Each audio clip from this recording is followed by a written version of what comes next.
Is it safe to conclude that Satan is not a fallen angel, but actually the fallen seraphim or seraph, I because that will be singular? Yes, I do believe that he is. There could be some evidence that he could be a cherub, but that's also debated too. I think that comes from Ezekiel 28. I think that's the text. I could be wrong about that, but there's some debate on what exactly that passage is talking about, or who the being in sight, kind of in the forefront is there. But I think that it is safe to conclude that Satan is a fallen seraph.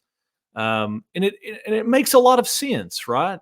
Like the curse that God pronounces on the serpent. Like, okay, so I think that taking that view, I think that it answers several questions. It's like, number one, why is Satan in the garden? That's one of the first questions that people always ask.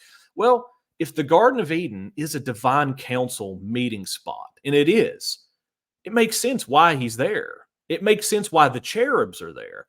This is a sacred space. The seraphs are there praising the Lord. The cherubs are there guarding the sacred space. Now, we don't have any mention of Ophanim or thrones there, but it's safe to assume that they're probably present as well. So that's why Satan is in the garden. This is a divine council meeting space, and it's a microcosmic version of the Imperium. It's just an on-earth version of what's going on in heaven. And it also makes sense of the curse. Like a lot of people always ask, like, okay, why is this serpent talking? Well, he's a spiritual being. And why does God cast this serpent down? Don't snakes crawl on their bellies anyway?